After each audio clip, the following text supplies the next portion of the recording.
espero que puedan escuchar.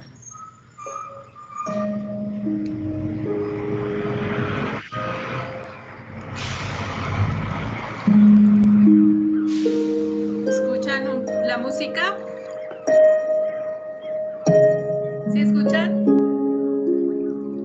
¿No? ¿Poquito? Sí se escucha, maestra. Sí, se oye poquito. Entonces vamos a iniciar con pequeños golpes alrededor de nuestro cuerpo, con cariño, despacio, golpecitos que vayan activando nuestra circulación. Empecemos con golpecitos en nuestro rostro.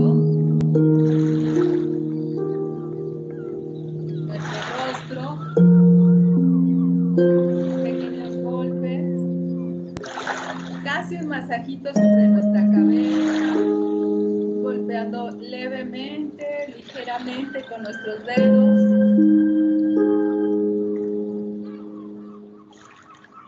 Haciendo contacto con nuestro cuerpo, alrededor de todo nuestro cuerpo, sintiendo cada parte de nuestro cuerpo. Ok. Respiramos profundo y exhalamos mientras vamos golpeando, golpeando.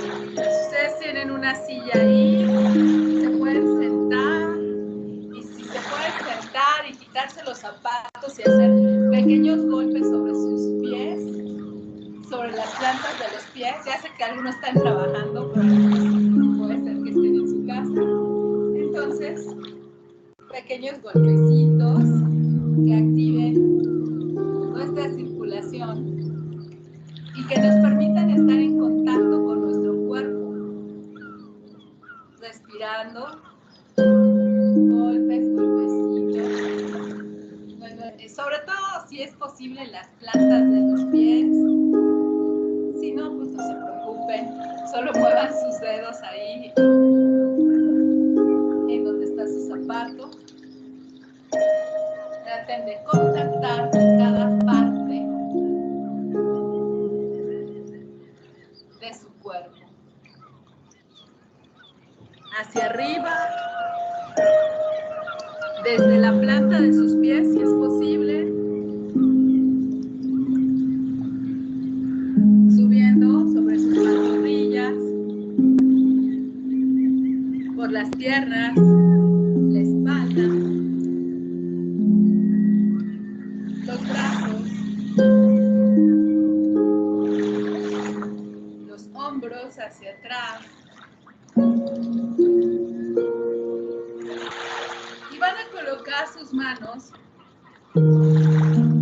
justo enfrente de su pecho y van a respirar profundamente y van a subir, subir, subir, subir lo más alto que puedan. Y cuando estén en lo más alto, exhalan, abriendo los brazos. Una vez más, respiran profundo y exhalan.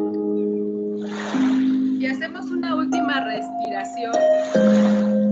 Esta respiración va a ser mucho más vigorosa. Hasta arriba las manos. Y ahora vamos a cambiar con un ritmo más fuerte. Al ritmo de los tambores van a hacer golpes un poco más fuertes sobre todas las partes de su cuerpo.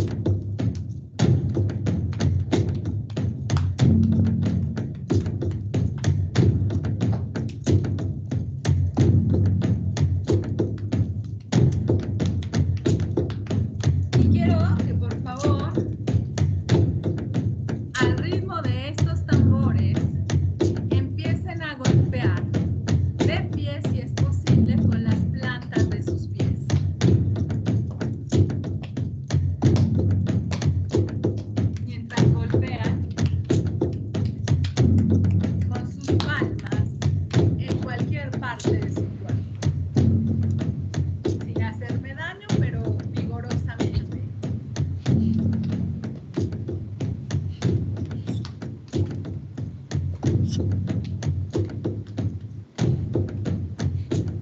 activando su circulación, reconociendo su espacio y su cuerpo, llevando el ritmo con sus pies, manteniendo ese contacto con el piso, sosteniéndose,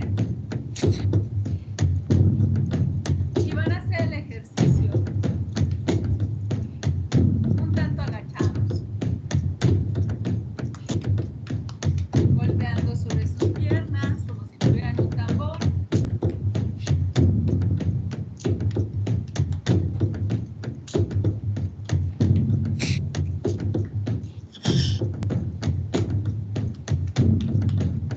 Y ahora vamos a ir levantándonos y manteniendo ese ritmo de los tambores.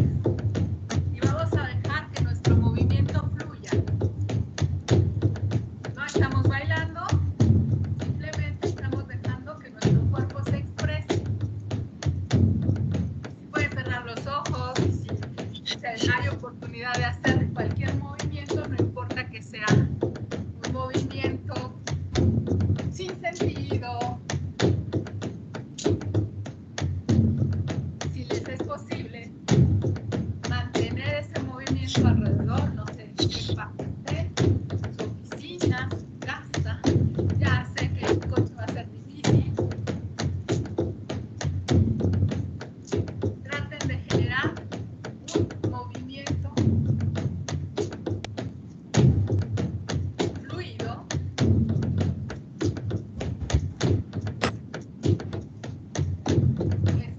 acompasado a ese ritmo de los tambores. Los tambores nos ayudan a olvidar el dolor. El ritmo de los tambores es un ritmo que tiene mucho que ver con el ritmo del corazón. Dicen los neuropsicólogos que este es el ritmo que nosotros escuchamos cuando estamos en una etapa de gestación en el vientre, y que por eso tiene esa cualidad de relajarnos y tiene también la cualidad de alejarnos del dolor. Tiene como ese regreso a la etapa intrauterina y nos permite justamente fluir, dejar que nuestras emociones se acompasen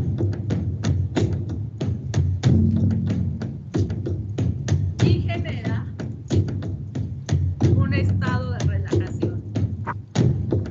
Entonces, sacúdanse vigorosamente, utilicen todo su cuerpo, no se preocupen por su movimiento, puede ser cualquier tipo de movimiento, simplemente estamos haciendo que entremos a un ritmo que nos genere actividad sin estrés.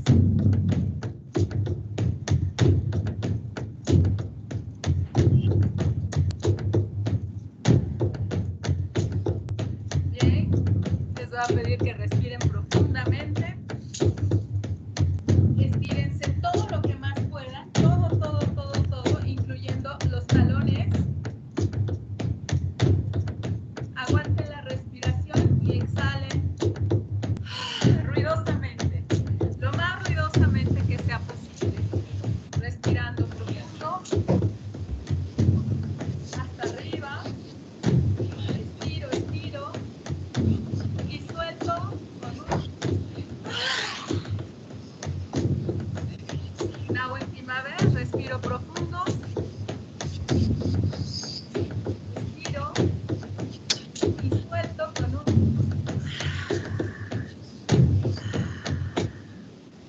No sé si me escucharon, no sé si lograron hacer su ejercicio. Por favor, cuéntenme. Es difícil cuando no los estoy viendo. Uy, sí, yo creo que muy bajito. No sé si lograron hacer un poco de ejercicio, de movimiento con su cuerpo. Sí, maestra. A mover el esqueleto, sacudirlo un poco, ¿no? Y con este calor que está haciendo, se hace necesario empezar contactando justo con nuestro cuerpo. Ok, díganme, ¿dónde están? Sí, se escuchó bien. Ok, muchas gracias. Qué bueno que sí lograron escucharlo. Díganme, ¿dónde están ahorita? Yo veo, Blanca, ¿estás en tu casa, supongo?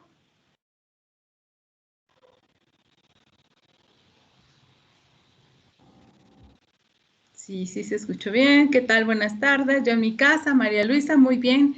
Ya bueno, entonces, en su casa es más fácil que se puedan desarrollar estos ejercicios. Entiendo que a veces en el trabajo, en la oficina, es más difícil. Se convierte en una situación poco cómoda, pero es muy necesaria. Ojalá, no sé si pudiéramos iniciar, los que están en casa, en alguna de las sesiones que nos hacen falta, con un ejercicio en el piso.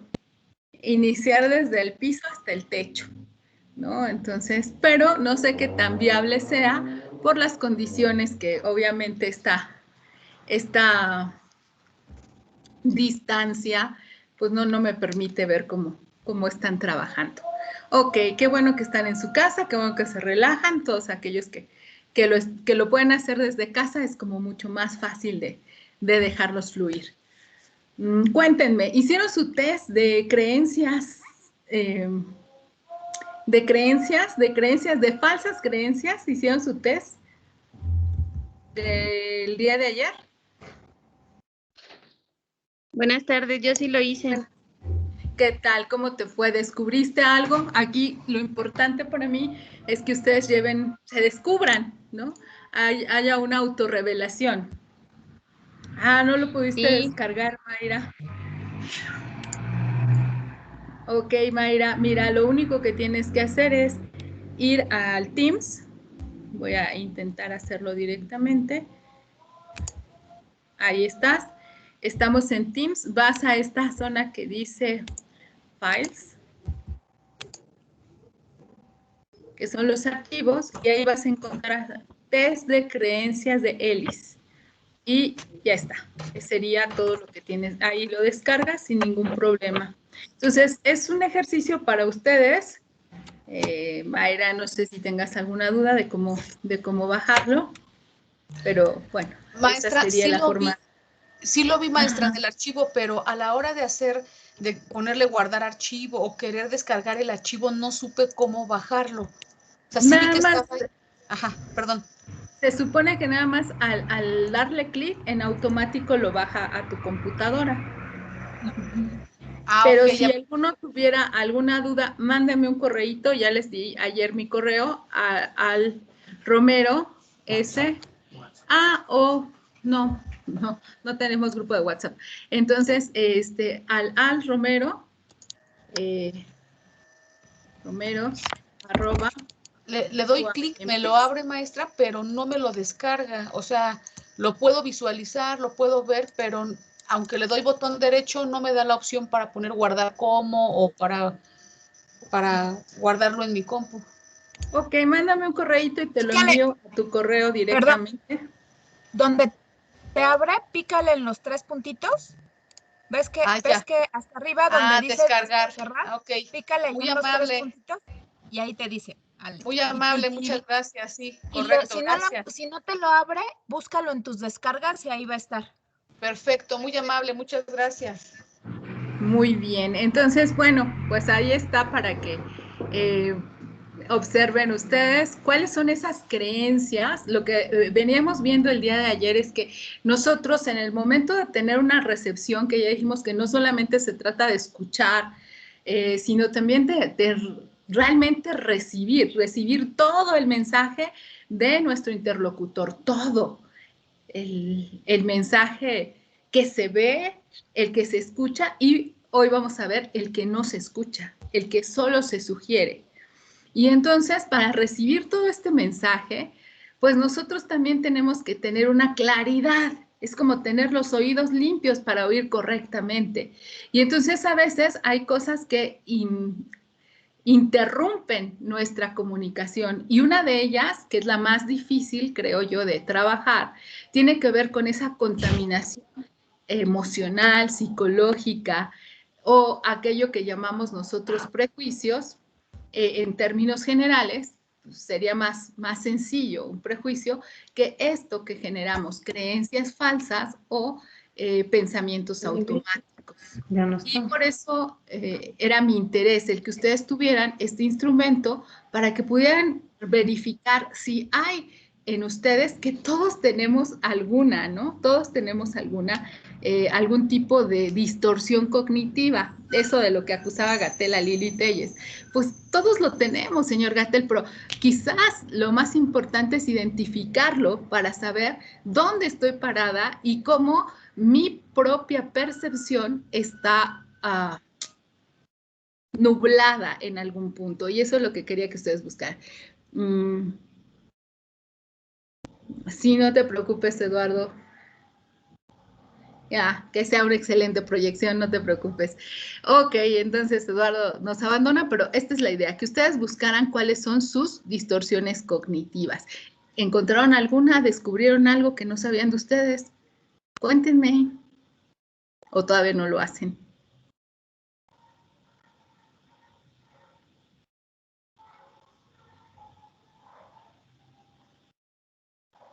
No tengo manos levantadas hoy. Buenas tardes, maestra. Buenas tardes. Soy Maribel Reyes. Maribel. Como que es difícil, ¿no? Darte cuenta de que a veces como que la riegas en algunas cosas, ¿no? Al leer las preguntas, como que sí te tambaleas a ti mismo, ¿no? Como que dices tú, ¿a poco sí?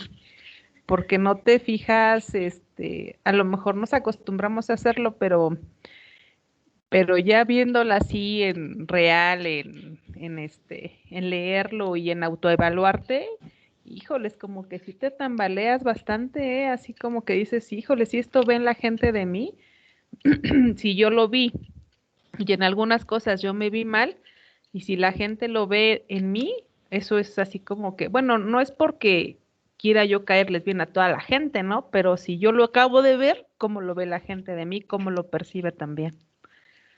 Ajá. Ahora, recuerden que cualquier instrumento de este tipo, vamos, es como un termómetro, me va a dejar ver un síntoma, ¿no? La temperatura, por ejemplo, pero al final de cuentas tiene que pasar por el filtro de mi existencia, es decir, esto realmente tiene que ver conmigo, me resuena, sí forma parte de lo que yo cotidianamente pienso, o fue algo que a lo mejor porque pues se los dejé en la tarde y tenían muchas cosas que hacer, lo contestaron rápidamente y no se dieron cuenta de lo que estaban contestando. Puede ser que ahí pues el instrumento falle, ¿no? Entonces sí sean los casos. Pero lo más importante es que observes, a ver, acuérdate que lo que vimos ayer es un pensamiento me lleva a un tipo de comportamiento.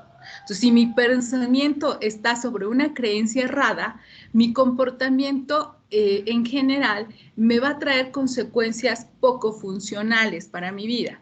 Por ponerte un ejemplo, en el test, cuando yo lo hago, una de las disfunciones cognitivas que yo tengo es el hecho de que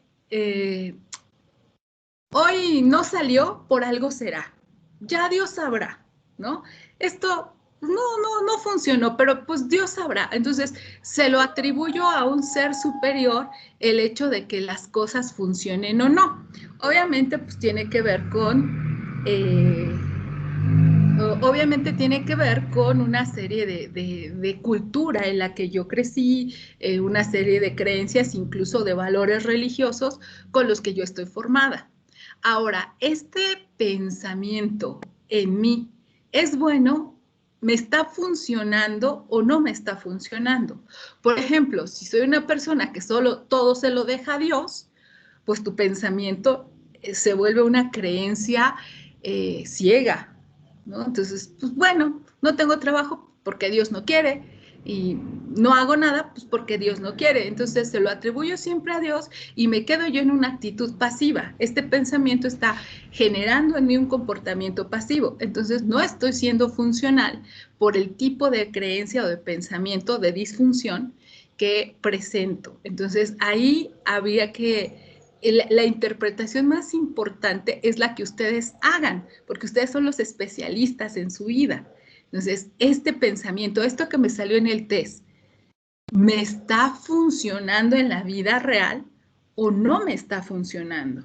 Y entonces tengo que resignificar mi manera de pensar. No quiere decir que voy a volverme atea, pero sí que voy a pensar o resignificar la idea que tengo de Dios y voy a generar pues una experiencia diferente y por lo tanto mi comportamiento será diferente. ¿Sí me explico? Sí, maestra, gracias.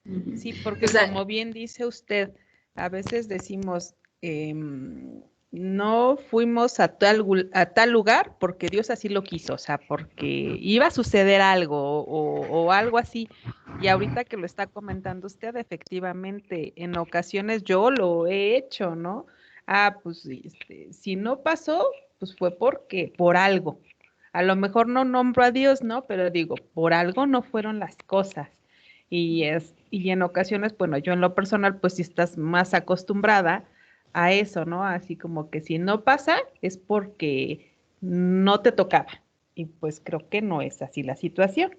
Es una creencia irracional, por lo menos, ¿no?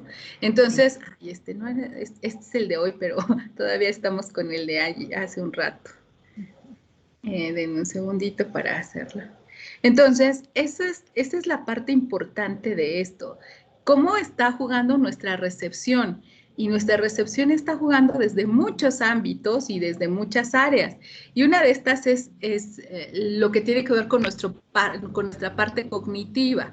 Entonces, yo estoy frente a una situación y esa situación me va a generar en automático un pensamiento, ¿no? Tengo que hablar en inglés para la sesión de, pues no sé, para la siguiente sesión del curso.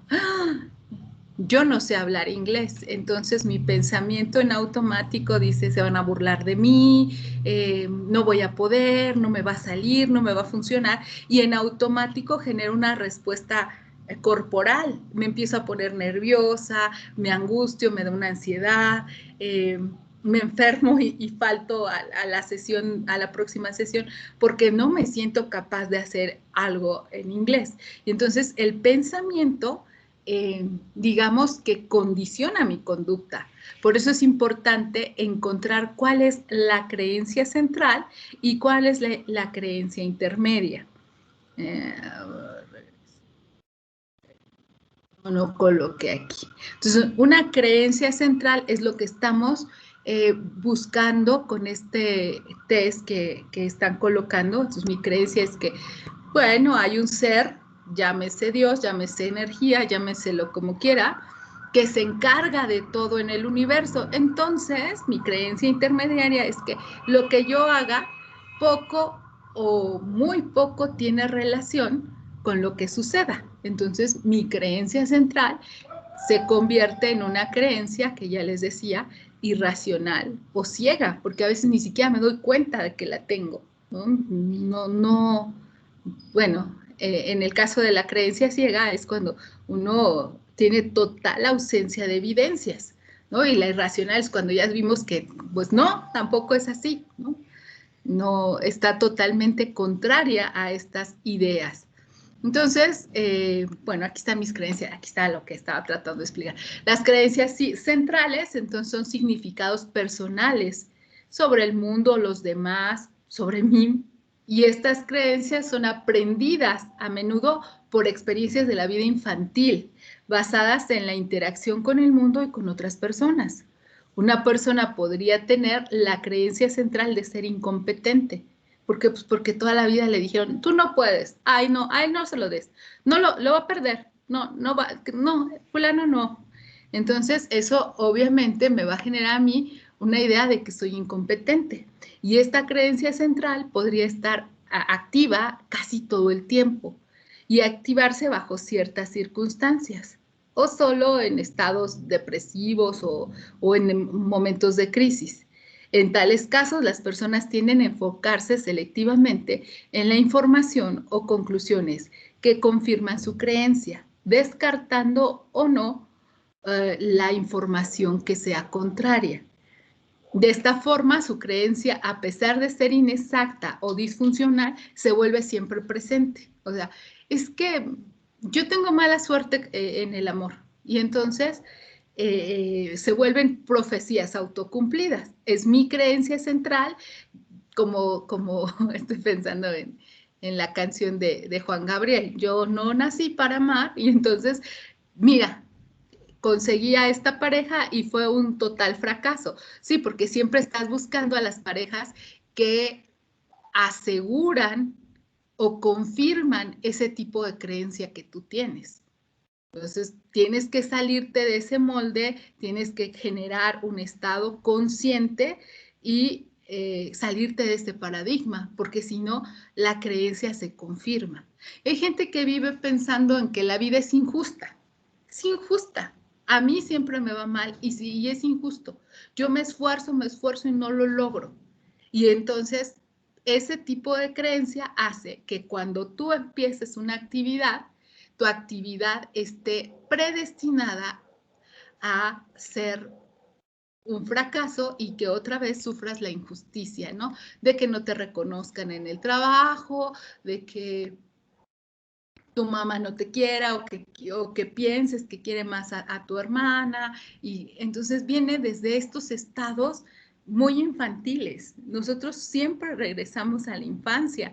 Por eso dice Freud que pareciera un destino, porque de los 0 a los 5 años se forman muchas de tus creencias y vas a regresar a ellas. Entonces, por eso es como muy, muy importante. Y ahora el trabajo que se está realizando, hace un rato platicaba con mi esposo que estaba trabajando con un curso de derechos humanos sobre la infancia y los adolescentes, y hablábamos de lo importante que es realizar este trabajo de reconocer los derechos desde la infancia. Tu hijo, tu adolescente tiene los mismos derechos que tú. Y cómo se vuelve un estado de violencia el no respetar esos derechos. Pero pues hay una serie de creencias en medio que nos impiden realmente llevar una vida libre de violencia. Dudas con respecto a las creencias centrales. ¿No? Bueno, pues la idea. Sí, por favor. Ya te escuchamos.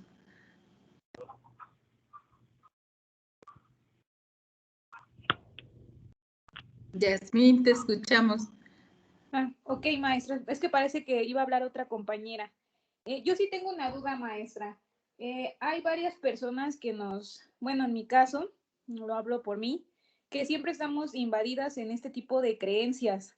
De hecho, como lo decía usted, en la parte de la infancia, hemos creado estos tipos miedos, ¿no? Y esos miedos pueden ser influenciados también por los padres, ¿no? Que te digan, no salgas, no vayas, ten cuidado. Entonces, ¿cómo podemos cambiar, maestra, estos tipos de creencias sabiendo que tienes ese tipo como círculo vicioso de que tú te vuelves consciente de que tengo que pasarme a la parte racional, pero en una situación muy conflictiva o una situación donde yo me siento amenazado, vuelvo a caer en este tipo de creencias? Ajá. ¿Te acuerdas que hace unas 2 clases vimos la parte cognitiva de tu cerebro y decíamos, hay recuerdo, hay razonamiento y hay reflexión? Entonces, el recuerdo va a estar ahí. Híjole, ya yo quisiera cambiarlo, pero no lo va a poder cambiar. Yo siempre les digo a los que vienen conmigo a consulta, tu experiencia está ahí, pero tú decides si se convierte en una cicatriz o se convierte en una huella. No puedo cambiar lo que dijeron tus papás, ya te lo dijeron. En una situación a lo mejor irracional, de enojo, sin pensarlo, te dijeron algo que te marcó, ¿oye? Y se quedó en tu memoria. Pero esa experiencia dolorosa es una cicatriz y entonces te va a doler, cada que pases por ahí te va a doler, pero cada vez que pases te va a doler menos. O la conviertes en una huella, es decir, mira, gracias a esto logré esto otro. Y eso lo logras a través de la parte racional y de la reflexión. Cualquiera de nosotros que ha pasado por alguna situación difícil, a través del tiempo dices, qué bueno que me pasó eso, porque gracias a eso aprendí tal, hice esto, logré tal cosa. Entonces la experiencia dolorosa ya no es una cicatriz, es una huella que marca el camino que me permitió llegar hasta donde yo estoy. Pero lo que vamos a hacer el día de mañana tiene que ver con eso. ¿Cómo me quito algunos elementos que han sido muchas veces procesos de comunicación desafortunados? No es que tus papás quisieran fastidiarte, muy pocos padres tienen esa intención, pero algunas veces la comunicación es tan desafortunada, estamos tan acostumbrados a una comunicación violenta que no nos permitimos hacer una limpieza, en esta otra parte que es la memoria semántica, cambiarla, resignificar las palabras, resignificar lo que escuchaste y que te dejó tan marcado. Y eso vamos a verlo mañana vas a ver cuál va a ser este trabajo. Y muy probablemente a partir de que cambies esas palabras o encuentres el verdadero significado de esas palabras, puedes cambiar la experiencia de dolor o de angustia que te genera recordar esas palabras, esa situación, esas ideas. Okay. Muchas gracias, maestra. María Luisa. Gracias. Pero la otra, bueno, pensando en esto de lo que significan las cosas, yo creo que a todos nos pasan cosas buenas y malas, y digo, yo soy muy práctica y solo hay de dos, ¿no? O sea, o te estancas o le avanzas. Pero justamente o te estancas o le avanzas también depende mucho como del entorno, ¿no? Digo, a lo mejor incluso desde el propio aprendizaje familiar o la gente que te rodea o las creencias que de pronto nos compramos, ¿no? O sea, que no es que nadie te imponga nada, sino que tú te crees estas historias o estos roles que tendríamos que asumir porque pues es lo que socialmente corresponde, ¿no? Entonces, yo creo que también en este sentido, cuando nosotros logramos como hacer un análisis o un reconocimiento de nosotros mismos, de nuestras emociones, podemos acomodar y tomar decisiones pues para superar las cosas, ¿no? De manera emocionalmente más inteligente, o sea, pero al final pues es un trabajo personal que pues, solo entrenándose se logra fortalecer. Exactamente. Y María Luisa, yo detrás de lo que tú me dices, yo escucho todo depende de mí. O sea, por supuesto, la creencia que está detrás de esa actitud de o te estancas o avanzas es todo depende de mí. Y entonces eso te genera a ti y seguramente te ha funcionado, ¿no? Te ha funcionado bien en la vida tener esa creencia porque empiezas a tomar decisiones, te mueves, etcétera. Y es fantástico, seguramente debes de ser una persona exitosa con mucha capacidad de autodeterminación, pero también te genera, porque esto siempre es un arma de doble filo, también te genera la condición de no pedir ayuda, de no esperar nada del otro y de no poder compartir, digamos, esta vulnerabilidad, porque pues, no puedo ser vulnerable, no puedo verme frágil porque o sea, mi creencia es todo está en mí, todo depende de mí, yo lo tengo que hacer y tengo que ser fuerte. Si te das cuenta de ambas cosas, funciona para una cosa y te deja disfuncional en la otra. Entonces, por eso conviene descubrirnos, autorrevelarnos, ¿no? De poco a poquito uno, ¿no? O sea, claro, por eso soy tan fuerte, por eso manejo a todas estas personas, porque sé que yo puedo, que yo soy, que yo hago, pero por eso me cuesta tanto trabajo encontrar una pareja que se acople a mí, porque estoy pidiendo eso, que él se acople a mí, no yo acoplarme a él. por ejemplo, ¿no? Laura, ¿me estás espiando o qué? No, claro que no. Pero Mi sí es trabajo cierto. en Pero sí cierta es cierto. forma es escuchar a la gente, ¿no? Y descubrir Claro. qué es lo que está diciendo detrás de sus mensajes. Y uno se convence de que está mejor solo, porque pues está padre, pero no siempre, o sea, no siempre y no para todo. Y sí es cierto, porque uno se construye este reflejo de sí mismo ante el espejo y bueno, pues de pronto en este rollo de no quedar mal contigo, porque la verdad es que la opinión de los demás no es tan importante, pero sí mantener tu imagen ante ti mismo, pues sí, genera estos conflictos. Tienes razón. Así es. Entonces, lo importante, decía, del instrumento es que ustedes descubrieran, yo estoy pensando esto, pero ¿cómo lo aplico?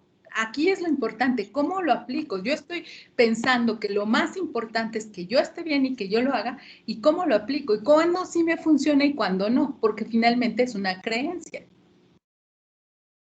¿Alguien quiere hablar? ¿Yasmín? No. ¿No? ¿Alguien? Yo, Nancy. Nancy, por favor. Hablando de esto, por ejemplo, ¿cómo no caer en el egocentrismo?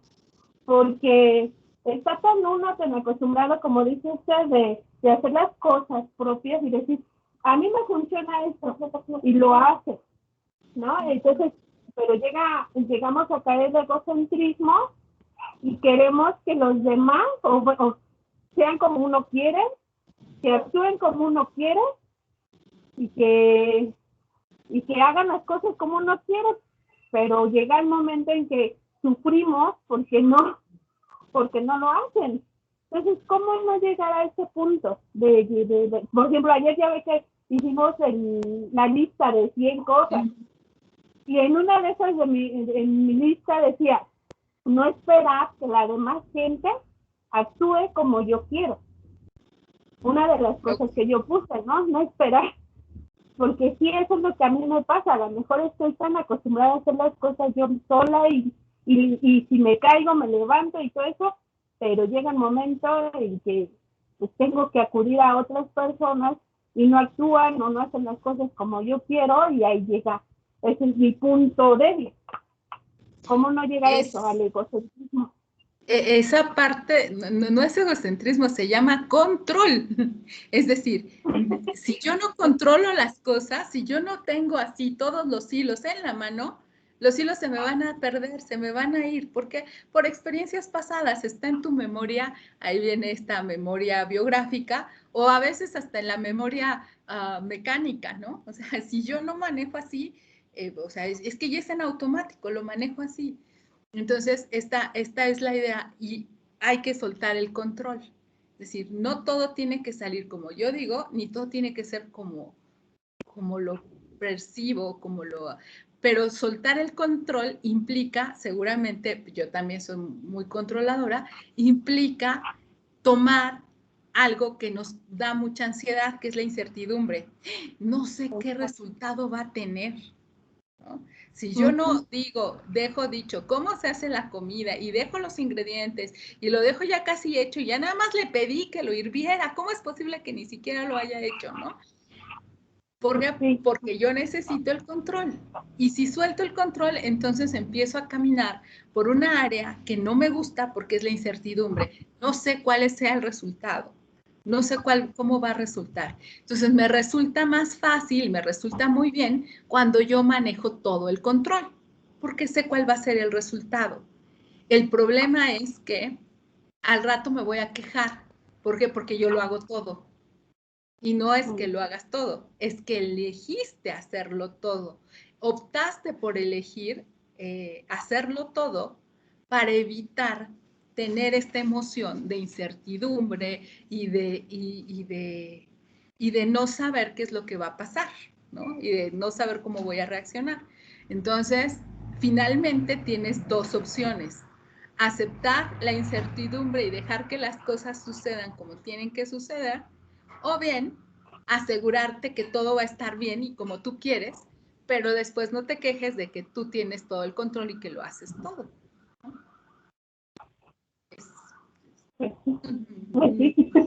las dos opciones no te a gustan, veces- pero finalmente funciona, sí. Sí, creo. A veces, desafortunadamente tenemos que hacerlo aunque los resultados no sean los que esperamos. Sí, sí, también eso es cierto. Bueno, revisemos entonces cuáles son estas ideas. Bueno, nos faltan estas creencias intermedias. Estas creencias centrales generan creencias intermedias, ya les decía, ¿no?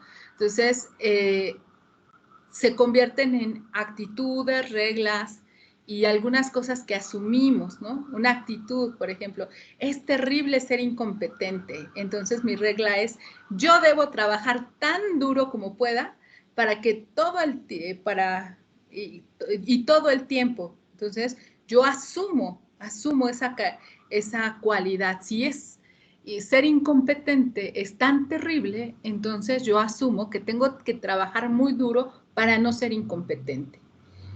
Y trabajo tan duro como pueda y no permito que en ningún aspecto pueda juzgarme como alguien incompetente.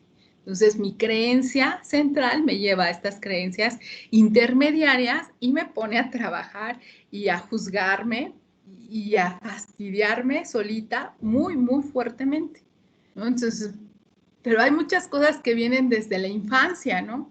Yo recuerdo que en algún momento veía pasar a una mujer con su hija frente a una de estas casas que eran muy bonitas ahí en Paseo Colón, ¿no? Y de repente la hija le decía a la mamá, mamá, cuando sea grande, yo voy a vivir en una casa, en esta casa, le decía. Y la mamá se voltea y le dice, solo que te cases con un millonario.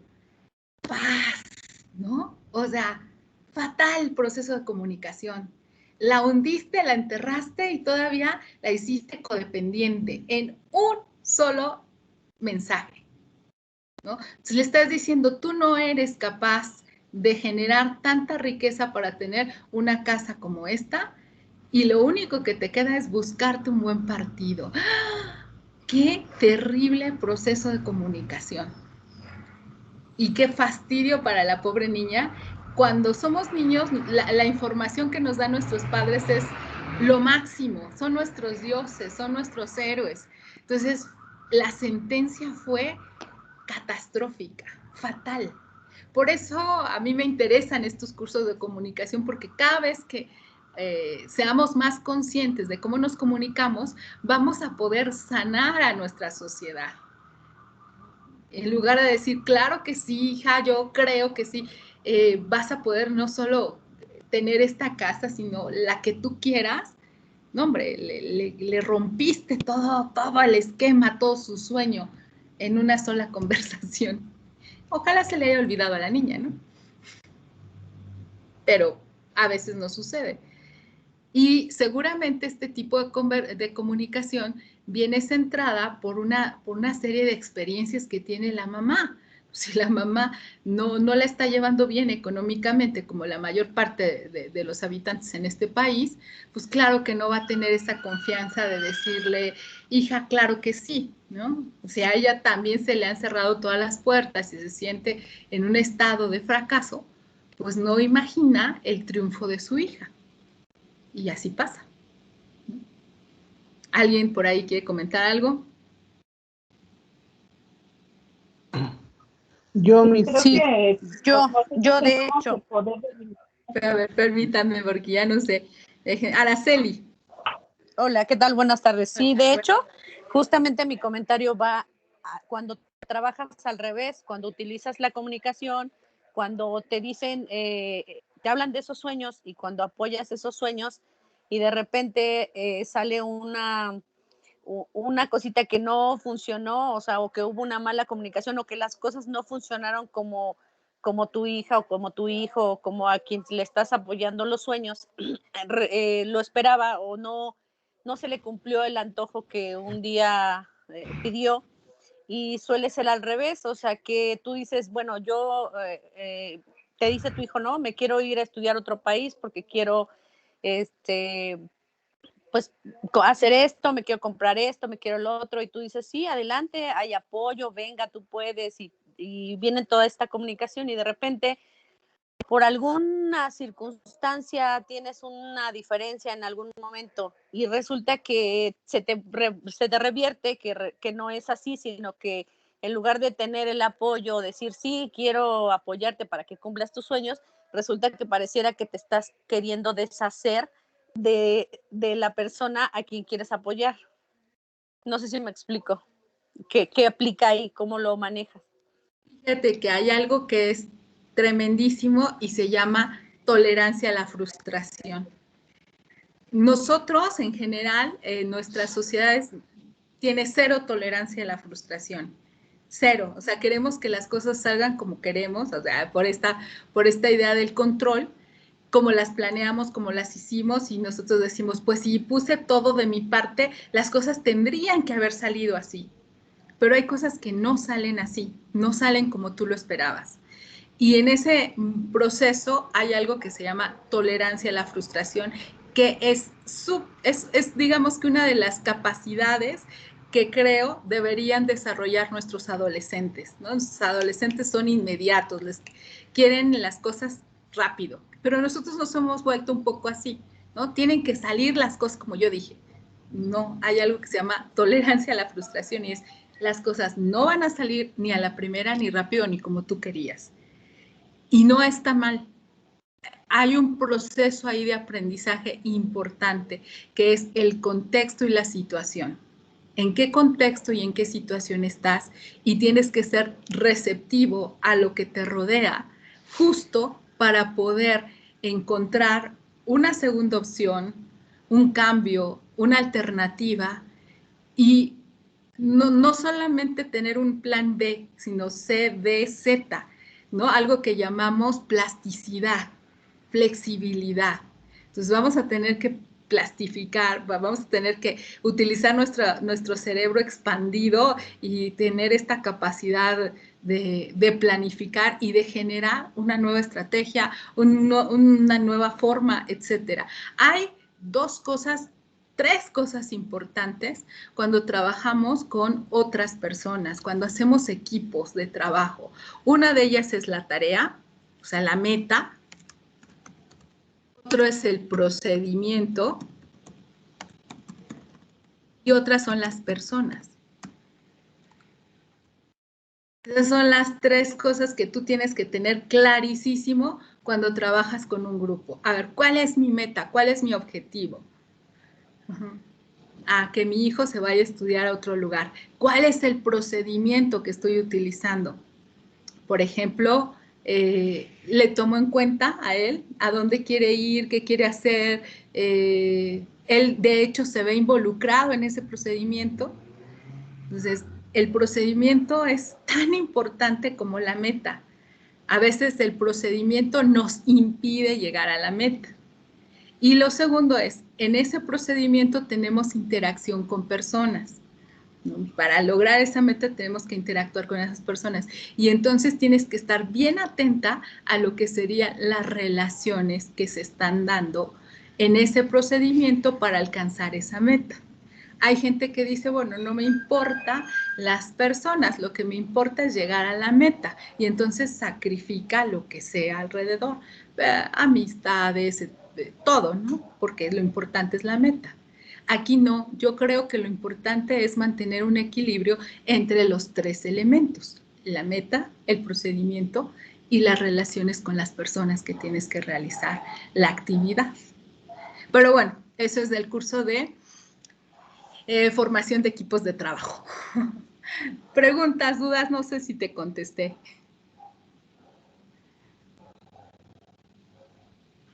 Habría que revisar desde mi punto de vista o la meta, o el procedimiento, o las relaciones con las personas que estaban involucradas en ese proyecto.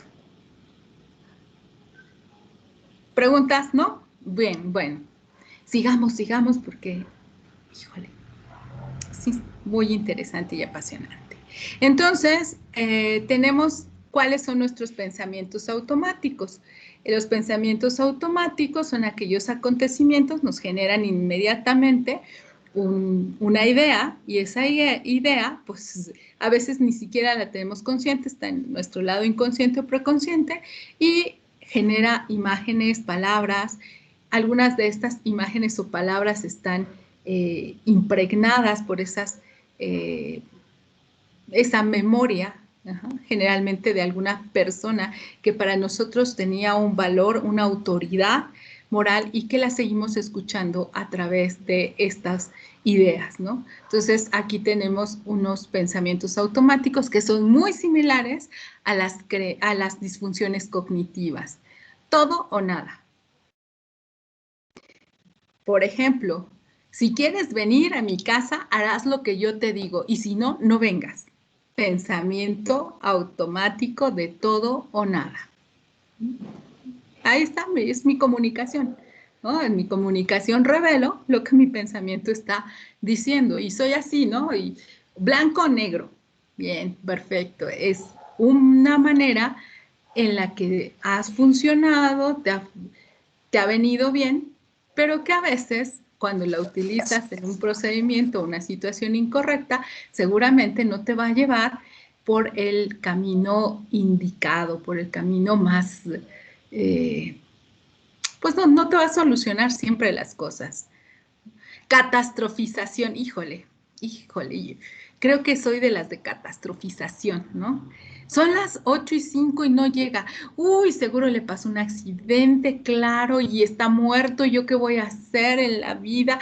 Voy a ser viuda y ¿quién va a mantener a mis hijos? Eso es un pensamiento catastrófico, ¿no? Entonces, apenas tienes un indicio, una situación terrible y ya no, y ya lo ves negro, ¿no? Ya pintaste tu escenario pésimo, ¿no?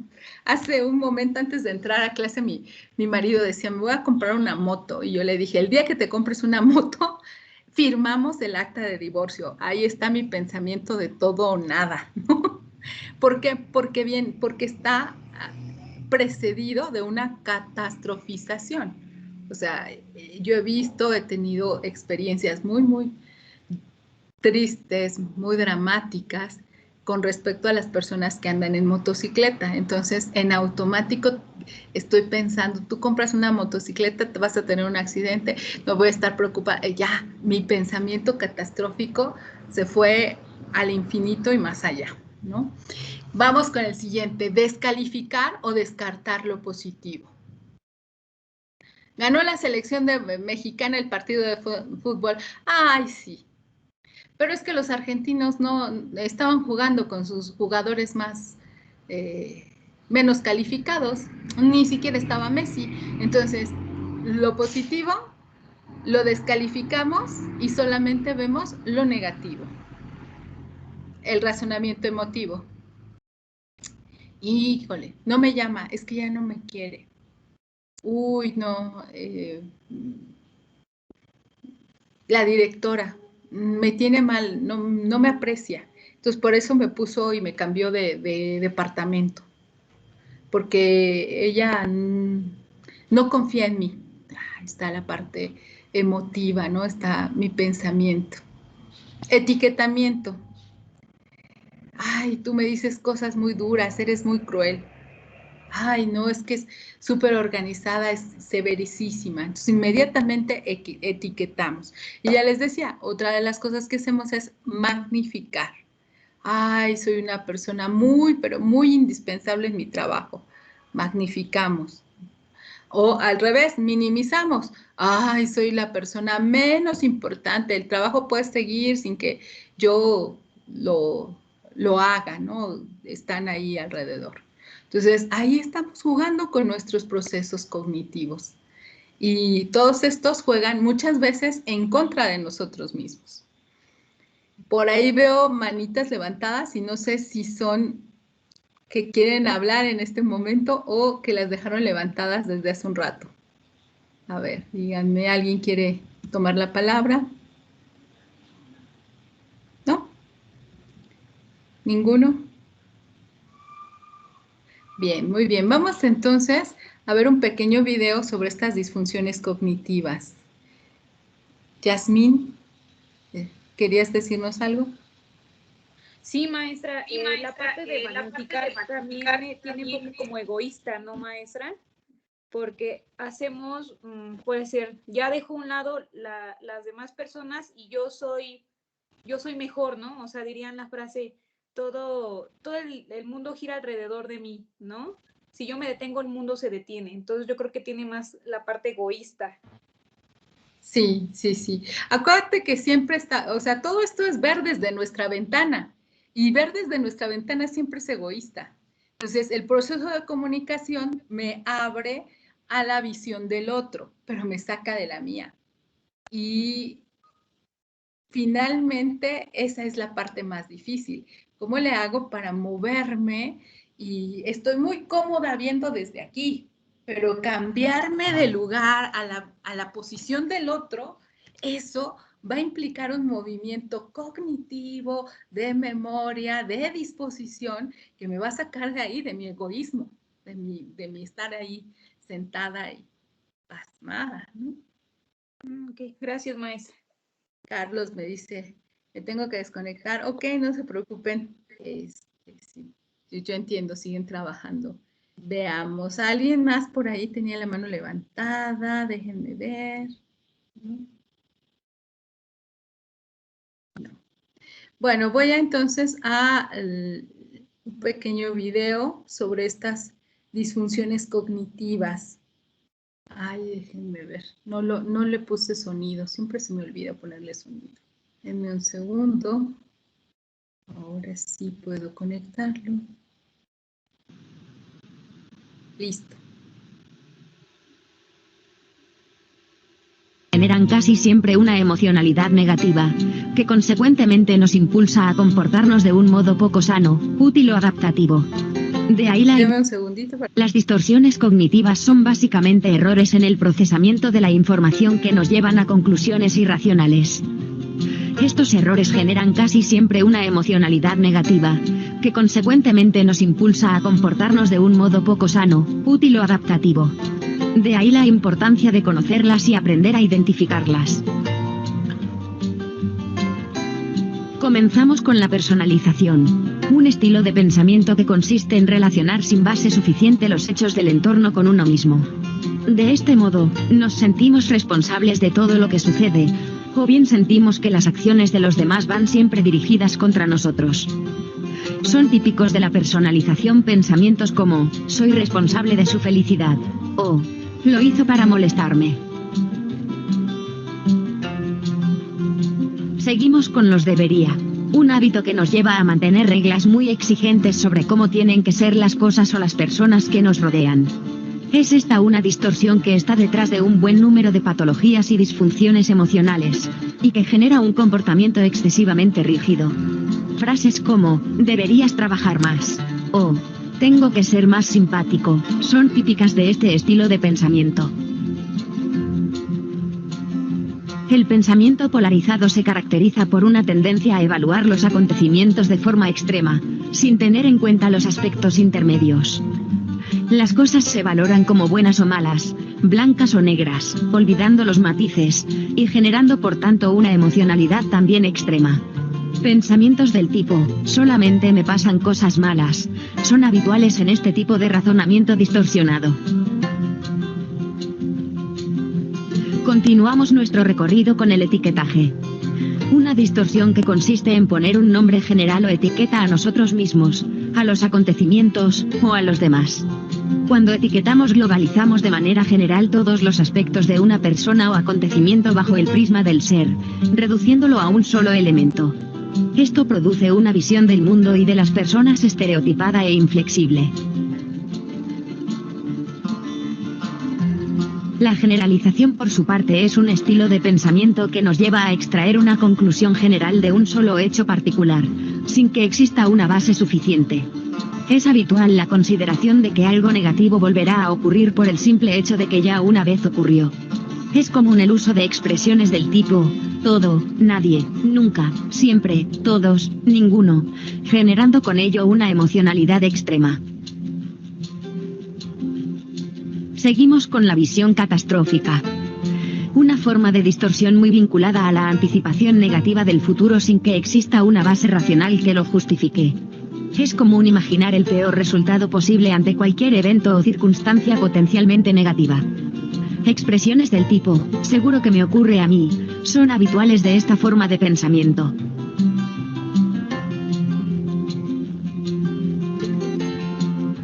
La falacia de cambio supone la creencia de que el bienestar de uno mismo depende de manera exclusiva del cambio que se produzca en los demás o en las circunstancias que nos rodean. La persona suele creer que para cubrir sus necesidades son los otros quienes tienen que cambiar primero su conducta. O bien consideran que un cambio en su contexto vital les dará la felicidad que ahora no tienen, resistiéndose de este modo a su propio cambio. Continuamos con la inferencia arbitraria. Esta distorsión del pensamiento lleva al sujeto a una conclusión determinada sin que existan datos objetivos que apoyen esta conclusión. La persona en cuestión no utiliza las evidencias disponibles, sino que salta rápidamente a interpretar la situación de una manera determinada, tomando como base sus propias creencias, expectativas o vivencias previas. Continuamos con el razonamiento emocional. Un estilo de pensamiento que nos lleva a la falsa creencia de que todo aquello que sentimos es cierto siempre. De este modo, las emociones sentidas se toman como un hecho objetivo, y no como derivadas de la interpretación personal de lo ocurrido. Son habituales las expresiones del tipo, si me siento tonto, soy tonto. O, si me siento mal, es porque algo malo ocurrió. Finalizamos nuestro recorrido con el filtraje o abstracción selectiva. Una distorsión que nos lleva a seleccionar o filtrar únicamente los aspectos negativos de una cuestión, y a verlos como si fueran la única posibilidad. Aunque pueda ser evidente que una determinada situación tenga aspectos positivos, la persona que filtra no será nunca capaz de verlos. Se trata de una distorsión muy presente en la emocionalidad patológica.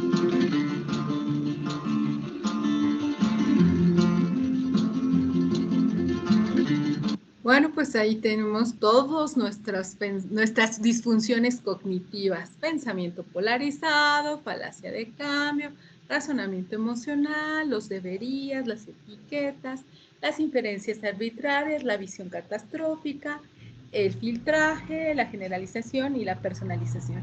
Como les decía, tanto Albert Ellis como Aaron Beck llegaron a las mismas con conclusiones por caminos diferentes. Uno le puso pensamientos automáticos y el otro le puso disfunciones cognitivas. Y se parecen mucho, como pueden ver. Al final de cuentas son estas creencias irracionales, ciegas, que nos llevan a un tipo de comportamiento que si bien pudiera funcionarnos en algunos casos, en otros es totalmente infuncional y genera en nosotros pues estados de ansiedad y que nos impide realmente ver, entender la realidad tal cual es, no desde, nos genera una película personal que no siempre es compartida con quien nos rodea. ¿Dudas, preguntas, comentarios? Jorge, por favor, te escuchamos. Hola, maestra. Buenas tardes a todos.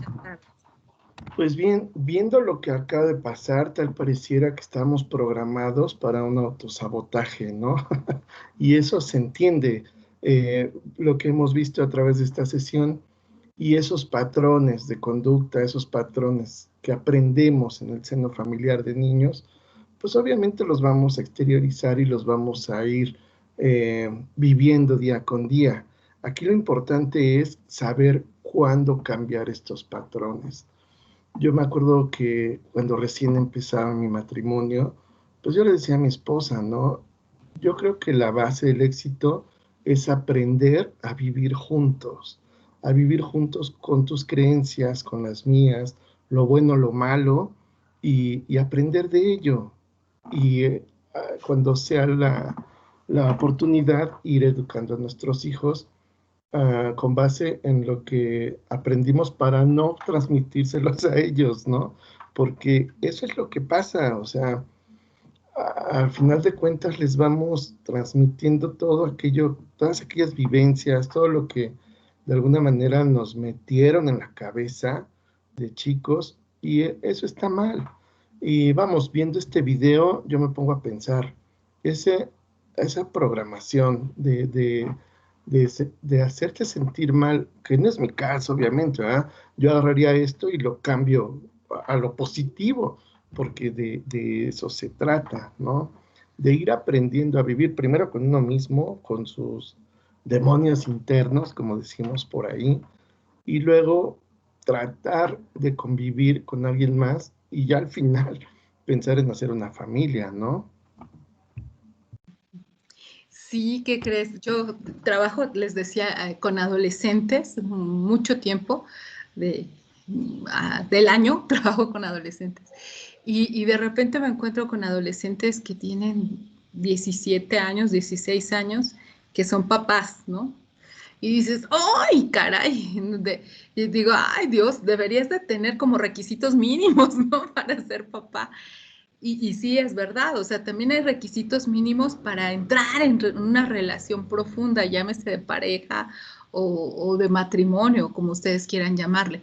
Y uno de esos requisitos tendría que ser ¿no? Primero, conócete, para que después puedas abrirte al conocimiento del otro, que eso es lo que estoy tratando de hacer en este curso. Primero, conócete, ve cuáles son todos los rollos que tú tienes, y que desde ahí, desde esa ventana, estás viendo al otro y lo estás juzgando desde ahí.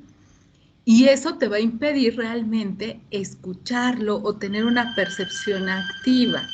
Entonces, si uno quiere entrar en una relación profunda de amistad, de matrimonio, de trabajo con cualquiera, podemos llevar relaciones superficiales en el trabajo, en la familia, etcétera, y la llevamos muy bien, siempre y cuando no te metas, no entres en más allá. Pero cuando estamos con alguien muy cercano, y el trabajo nos obliga a estar con personas cercanas durante mucho tiempo, nos pone en relación y nos pone en una tensión, diría yo, de creencias, ¿no? Las creencias del compañero que está enfrente de mí no las comparto yo, y en automático hacemos un choque intergaláctico y el procedimiento en el trabajo se convierte en un rollo difícil realmente de conseguir, porque no tenemos un acuerdo.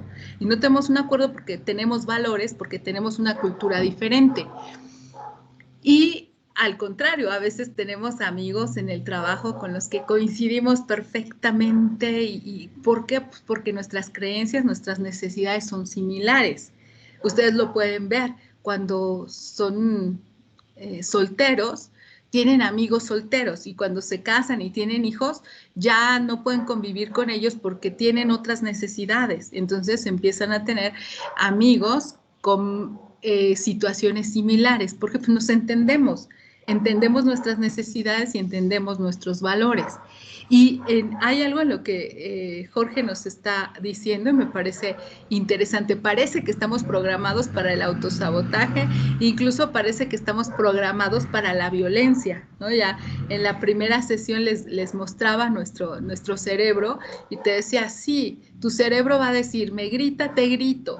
Pero hay un elemento súper importante que es la asertividad y que se genera justo con un proceso de comunicación. Cuando tú eres capaz de comunicarte contigo mismo y de saber qué estás sintiendo, tu cerebro deja de trabajar en modo primitivo y te permite generar otras conexiones, iluminar toda la otra parte de tu cerebro. Entonces, cuando yo soy capaz de decir lo que me está pasando y ser honesto y sincero conmigo mismo, empiezo a salir de esa zona primitiva y utilizar mi cerebro expandido, dirían ahora, ¿no? Entonces, esta es la parte principal, ¿no? Conocerte, encontrarte, saberte, escucharte, cacharte a veces, adivinarte, intuirte, para que tengas esta empatía primero contigo y seas capaz de desarrollar la empatía con el otro. Si no, pues entramos en un diálogo de sordos. Ni me conozco y ni te conozco. Entonces, nuestra comunicación se evapora, se diluye y se vuelve profundamente conflictiva. Y entonces, déjenme mostrarles, pues, estos pensamientos automáticos, estas ideas disfuncionales, son justamente lo que no nos permite comunicarnos, ni dialogar, ni establecer relaciones desde la realidad, porque estamos contaminando estas relaciones en nuestra vida cotidiana. Y por eso se hace necesario crear un sistema que nos permita realmente vivir desde un punto de vista asertivo. Y aquí voy a nuestro siguiente proceso.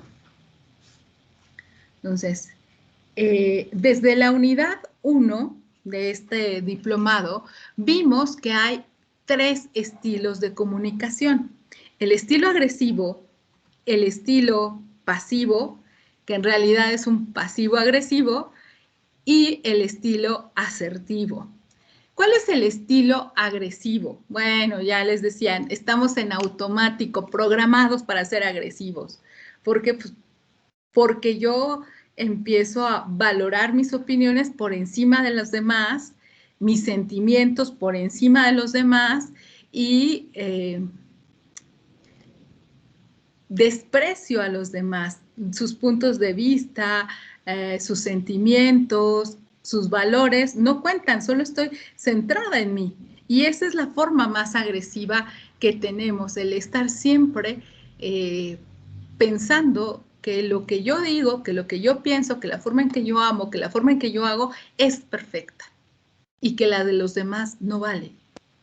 Independientemente si eres gritón o no lo eres, hay muchas maneras de ser agresivo en esta comunicación no verbal que veíamos la semana pasada que generan este estado de violencia, ¿no?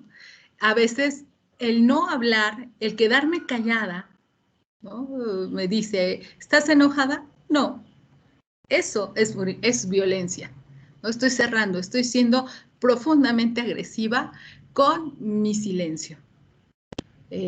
Hay muchas maneras de ser agresivas y hay maneras hasta sutiles. Nos hemos convertido de verdaderamente en artistas sutiles de esta violencia, de esa agresividad. Y generamos un tipo de relación que es siempre dual.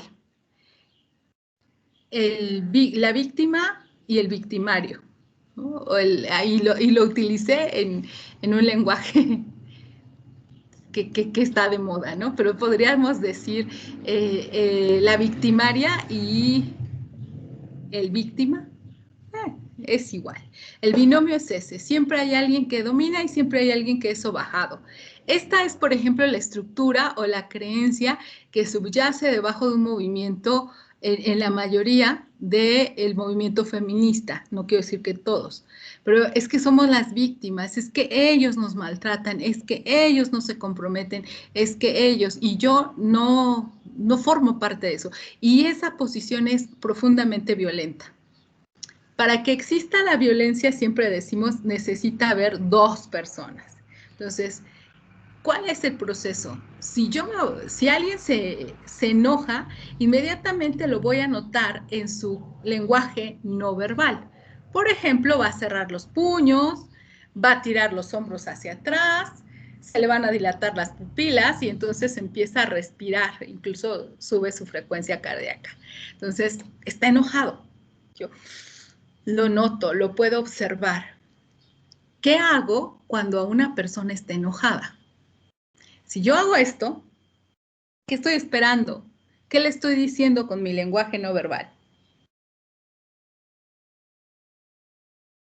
Viene. Que la puede golpearla.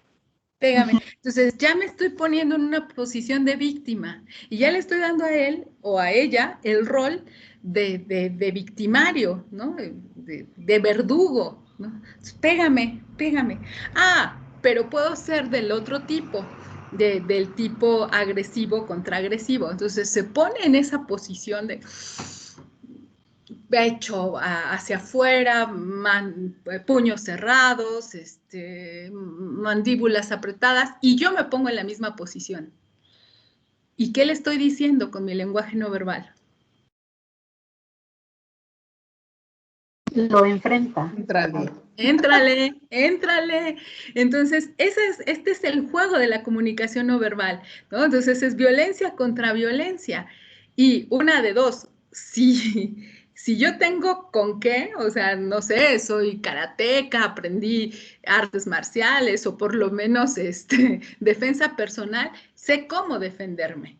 Pero si lo hago así, a ciegas, solamente estoy generando una confrontación violenta. Entonces, este es el binomio en el que nos movemos. ¿Qué sucede si yo descubro que la persona, por su lenguaje corporal, estoy leyendo que está enojado? ¿Qué es lo que tengo que hacer? Y la posición es la siguiente. Primero, ponte alerta. No te vas a pelear con alguien que es más fuerte que tú, que es más grande, que es más... No te enfrentes. Pero tampoco te coloques en la posición de víctima. Colócate en una posición alerta, es decir, ¿para dónde se va a mover? Es como cuando estamos jugando, no sé, voleibol, básquetbol, cualquier deporte. ¿Qué haces?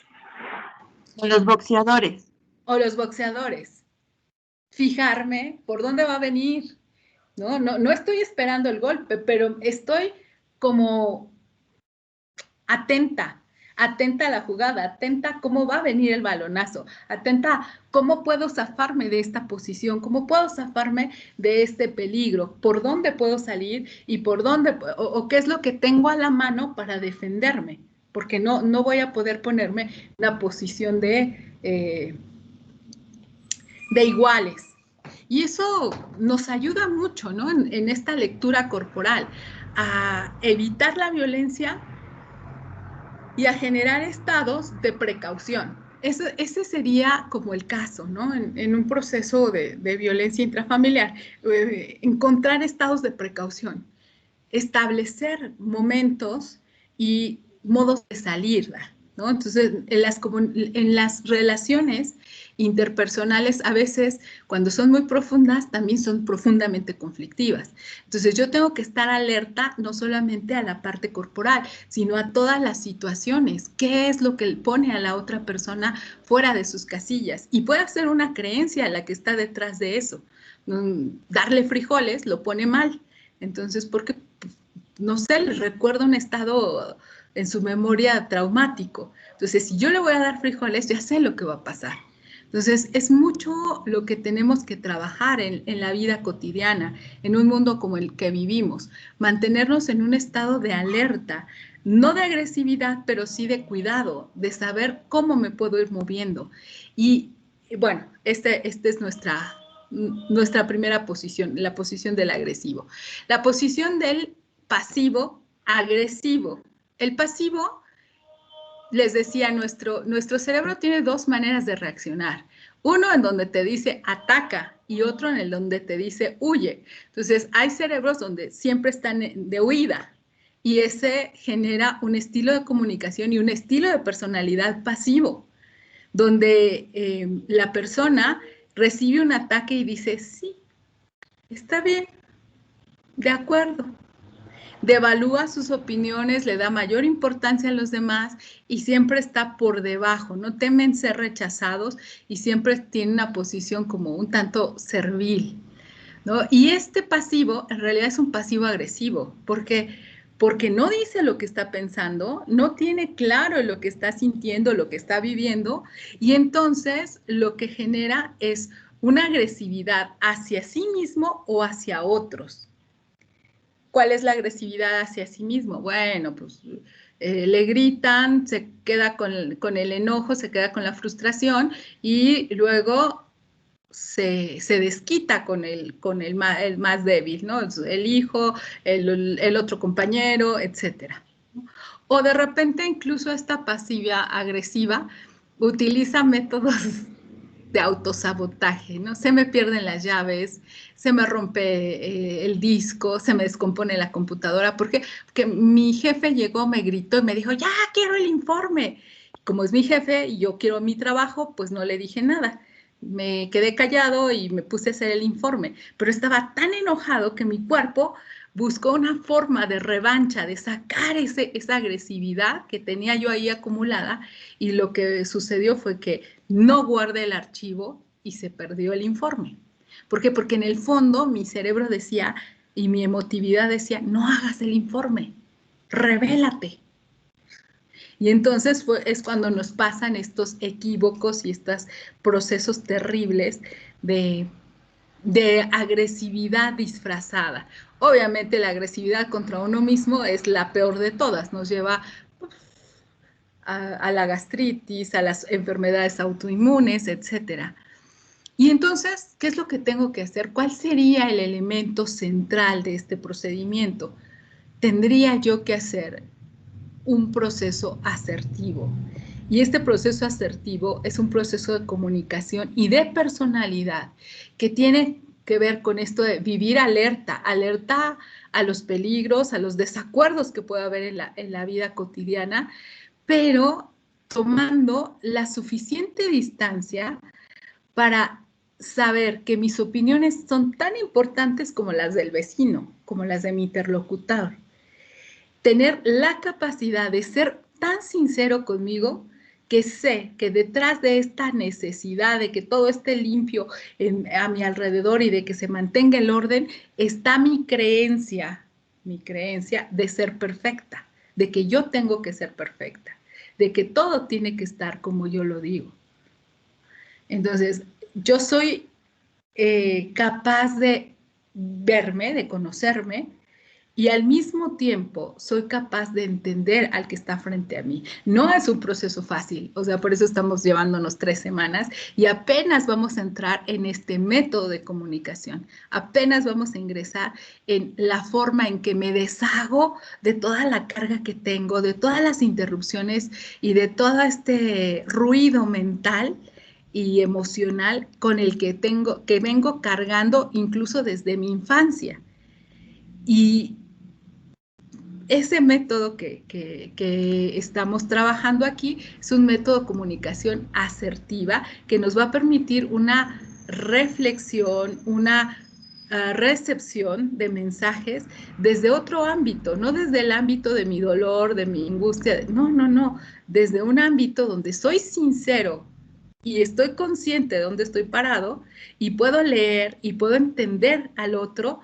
Y puedo saber que el otro también trae su carga histórica, su carga significativa y su cúmulo de creencias. Y que no por eso eso nos impida entrar en una relación y en una comunicación que sea adecuada, que sea sensible y que sea capaz.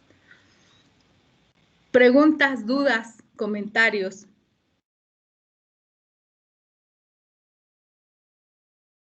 ¿No? ¿Ninguno? Ahora, ¿qué tan asertivos podríamos ser? ¿Qué tanta asertividad podemos generar? Depende mucho de la capacidad que tengamos de autoconocernos, de autorrevelarnos. Y para eso les voy a pedir que este ejercicio sí me lo van a enviar. Me lo van a enviar Este es nuestro ejercicio, digamos, de esta semana. El de la semana pasada fue el ejercicio de ¿cómo se llama? Del falso y verdadero. No lo podemos realizar aquí porque obviamente pues aquí hay personas de muchos lugares y de muchos espacios académicos y qué bueno porque eso le da riqueza a nuestro proceso.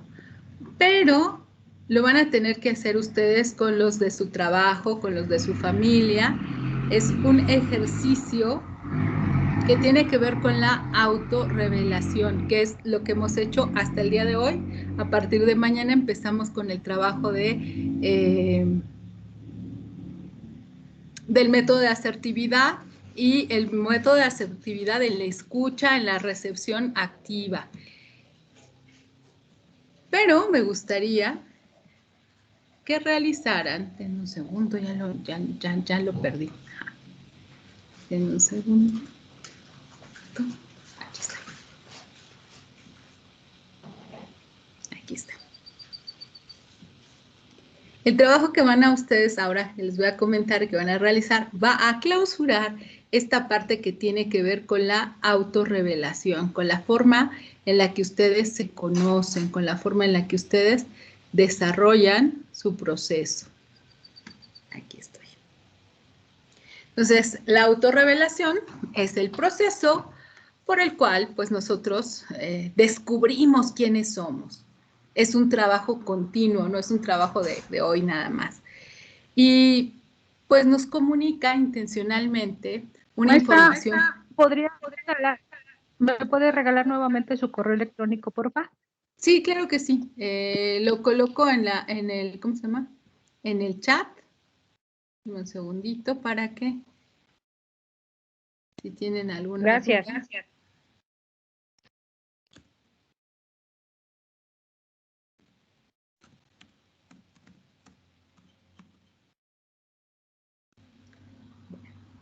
Aquí está.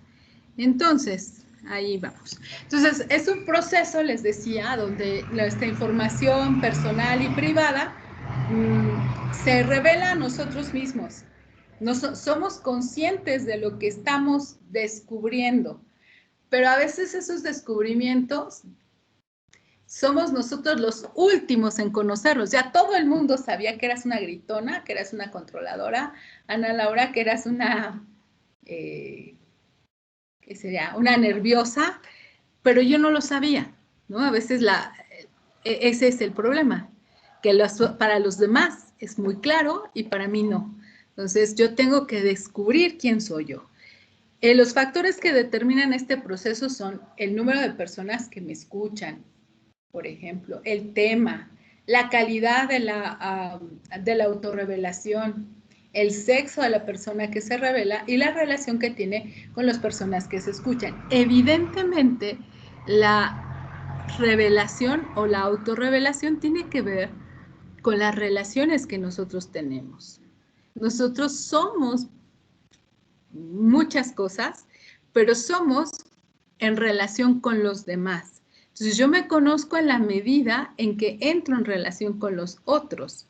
Entonces, yo solita soy bien buena onda, pero un viernes en la tarde, en plena, manejando, en plena calle llena de tráfico, soy otra. ¿Por qué?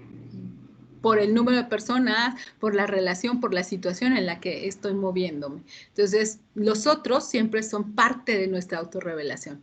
La autorrevelación ocurre de manera gradual y selectiva. Además, debe ser recíproca. Entonces, así como yo me descubro al otro. Y eso es lo que nos pasa cuando entramos en relaciones profundas, como las del matrimonio, como la de la amistad, ¿no? Me descubro al descubrir al otro. El beneficio de la autorrevelación es que nos permite tener conciencia de nosotros mismos, de nuestro entorno y de las relaciones interpersonales con los demás. No obstante, existe el riesgo de perder algún bien personal o profesional a causa de esta autorrevelación. Entonces, a veces yo descubro que pues no soy tan inteligente como pensaba. A veces también en este proceso de autorrevelación entiendo por qué estoy en la posición en la que estoy o por qué elegí lo que elegí. Entonces, hay un pequeño cuadrito que estudiaron, un modelo de Luz y Harry, que es conocido como la ventana de Johari, y en el que se presentan 4 aspectos que tienen que ver con la persona, con la relación, con su autoconcepto. Y estos elementos son el yo abierto, es el área libre que encontramos aquí, es decir, lo conocido por mí, lo conocido por los demás. Esto es un área donde todo el mundo sabe que soy Ana Laura Romero, que doy el curso de comunicación. Esto es lo que yo conozco de mí y lo que los demás conocen de mí. Pero también tengo un yo ciego, un área ciega, un área que yo no conozco de mí, que a lo mejor a los demás les es muy clara, pero que a mí ni por aquí me pasa. ¿Por qué? Porque a veces cuando estoy en la emoción o cuando estoy en la acción, no puedo verme. Entonces es más claro para los otros quién soy yo que yo misma, ¿no? Es un área oculta para mí, es mi zona ciega, ¿no? Hay otra área que yo oculto a los demás, cosas que no les digo a los otros. Que yo sí sé, pero que voluntaria e involuntariamente lo mantengo oculto para los demás. Y tengo un área en la que ni ellos ni yo, o sea, es verdaderamente desconocida, no explorada, etcétera. Entonces, aquí está lo que conocen de ti y lo que tú conoces de ti mismo. Esto es tu área pública. Y lo que dejo que los demás conozcan. Lo que desconoces de ti, que es tu área ciega, lo que los demás conocen, pero tú no. Tu área oculta, que es lo que los demás no conocen de ti, pero que tú sí sabes, tú sí conoces. Y el área desconocida, la que ni ellos, ni los demás, ni nadie, solamente, bueno, es tu área inconsciente, podríamos llamarla. Bien, ¿hasta aquí tienen alguna pregunta? ¿Identificaron estas áreas? ¿Las copiaron, las guardaron en algún lado? Sí. ¿Sí? Sí. Ok, bueno, ahora. No, ¿la puedo volver a poner, por favor? Sí, sí, la pongo para que ustedes la copien y la guarden porque con respecto a esta viene su ejercicio de esta semana que es de evaluación, de evidencia de evaluación. Entonces, cópienla, regístrenla por ahí, acomódenla, sáquenle una fotografía.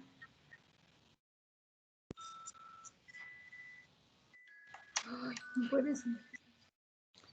Entonces, por ejemplo, esto que ustedes están encontrando en el test de creencias, estaba aquí.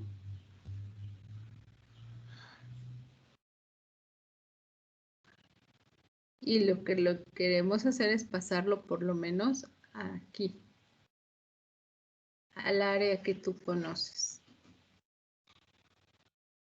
Aunque no se la digas a los demás.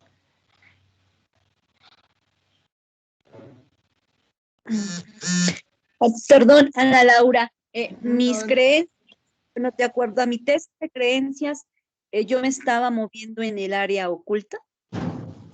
No lo sé. O sea, por ejemplo, estas creencias, si no las tenías claras, no sabías que actuabas utilizando estas creencias, pues estaban aquí. Ahora que realizaste el test, por lo menos ya quedaron acá. Ya sé que soy así, que tengo pensamiento catastrófico. Ya lo sé. Ya quedaron en mi área de dominio, de conocimiento. A lo mejor los otros sí lo conocían. Los otros sabían ya que yo siempre tengo mi nube negra detrás de mí, pero a mí no me era claro. Entonces un test te permite justamente esto, pasar del área desconocida al área conocida, al área que tú tienes.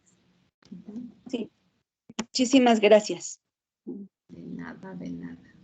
Bien, entonces, ahora sí, vamos al ejercicio. Número 1. Vas a elegir una lista de 5 características, 6, que te representen. Y las vas a colocar aquí, por lo menos. Anótalas aparte.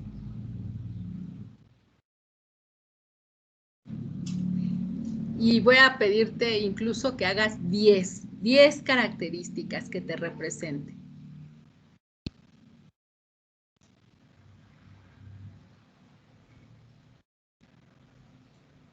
Así, sinceramente, que digas, sí, yo sí soy así. Ya tenemos semana y media trabajando en esto, dices, ya descubrí incluso cosas que no sabía. en honor a la verdad, 5 cosas que te representen, positivas o negativas, no juzgues. En este momento solamente coloca 10 cosas que sean significativas y que tengan que ver contigo.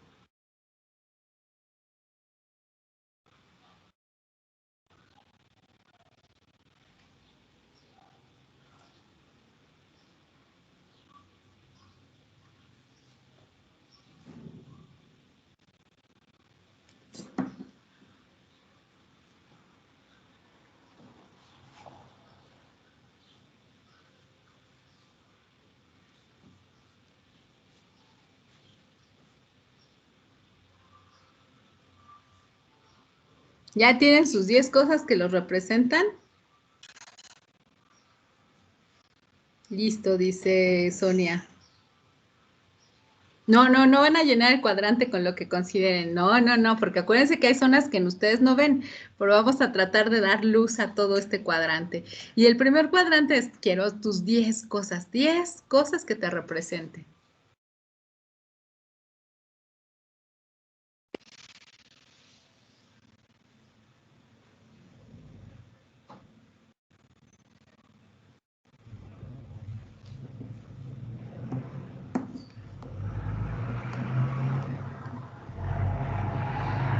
¿Ya pensaron? Si no se preocupen, dense espacio, dense tiempo y lo piensen más tarde y los anotan. 10 cosas que sean lo más representativo para ustedes.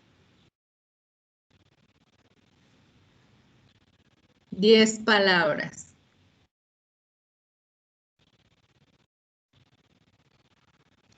Que pueden ser hábitos, costumbres, no sé. Hábitos, costumbres, cualidades, gustos. Piensa en 10 palabras que te describan. Ok. Listo, Elizabeth ya terminó.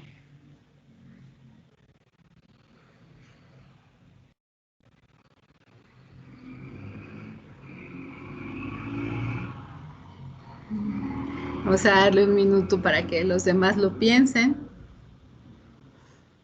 Y es decir, no tienen que hacerlo todo ya, pero sí 2, 3 que sí tengan ahí presentes y que así, claro que esto me describe con toda seguridad. María Leticia, por favor, te escuchamos.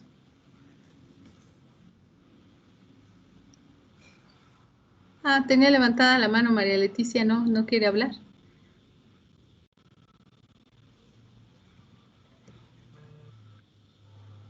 Olivia, listo, muy bien.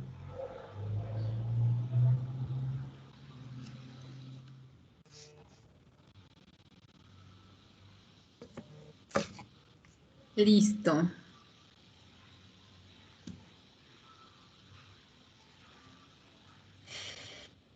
Un minutito más para que los demás terminen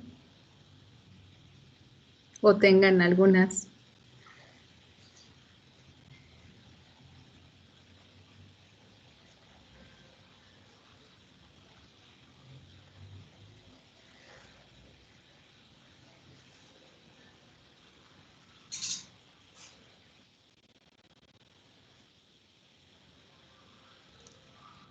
Listo. Listo, la mayoría ya terminó. Vamos entonces a la segunda parte del ejercicio.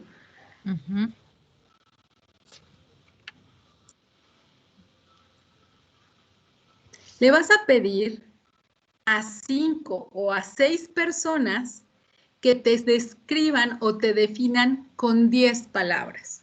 Lo mismo que tú hiciste. Pero no le vas a dar tus palabras, le vas a decir a ellos, descríbeme en 10 palabras. Entonces, esa va a ser su tarea, porque obviamente pues no estamos aquí, no podría yo hacer salas por personas que se conocieran, y aquí sí necesitan ser personas que te conozcan. Elige por lo menos 3 de diferente área. Por ejemplo, pídele que te describan con 10 palabras a 3 personas de tu familia. Y puedes hacerlo así, con personas que vivan en tu casa y personas que no vivan en tu casa, si te es posible. Y a 3 personas que sean de tu trabajo, con las que trabajes de manera cercana. Descríbeme con 10 palabras.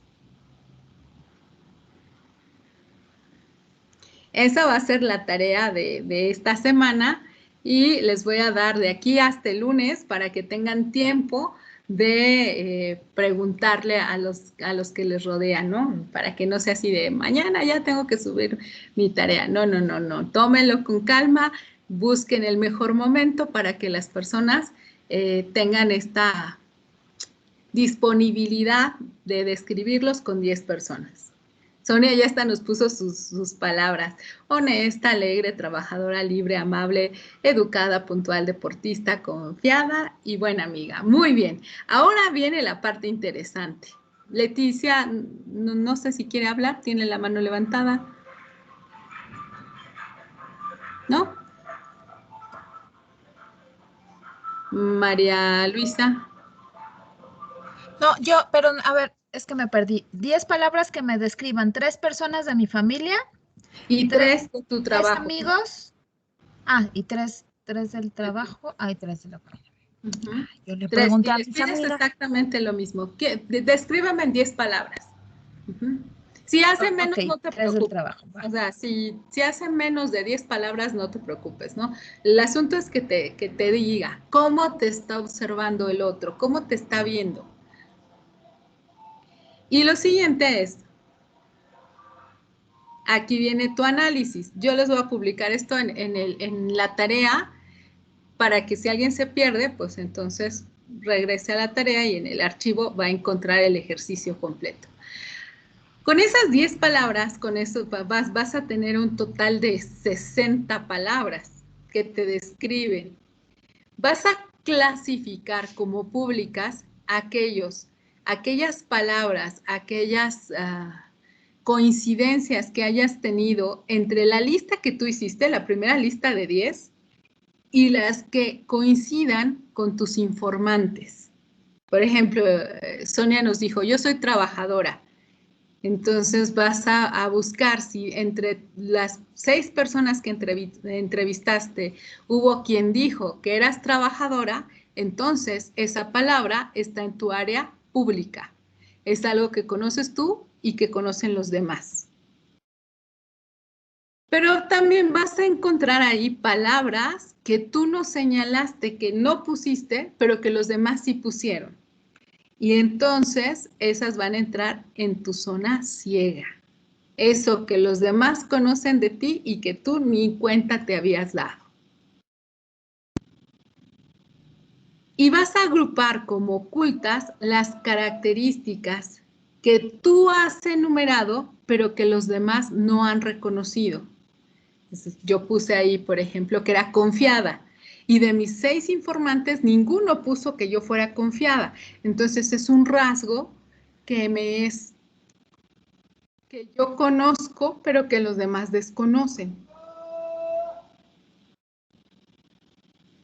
Y todo lo demás que quede ahí, colócalos como el área desconocida. Esta área, todo lo que quede ahí es por descarte. No significa que necesariamente formen parte de tu parte inconsciente, pero generalmente aparece en esta área. Lo que no quedó, las palabras que sobraron, por descarte se van aquí. Son rasgos que probablemente aparecen por ahí y que tú no conoces y que los demás tampoco o que no se habían percibido. No. Es que Marcos me dice, las 10 cosas que colocaste, ¿las colocas en el área ciega? No. Necesitas primero tener tu lista de 10 y después ir con tus informantes y hacer este análisis. A ver, de estas palabras que yo coloqué coinciden con los que me dijeron, entonces están en la zona abierta. Las que coinciden. Las que ellos me dicen están en la zona ciega. Las que coinciden en la zona pública. las que me dijeron y yo no sabía en mi área ciega. Las que yo coloqué y no las colocaron mis informantes están en mi área oculta. Y todo lo que quede fuera de ahí va hacia el área de las que desconocemos total y absolutamente. María Luisa. Dígame. Ya puse a mis amigos y a mis familiares y a mis colaboradores a hacer mi tarea.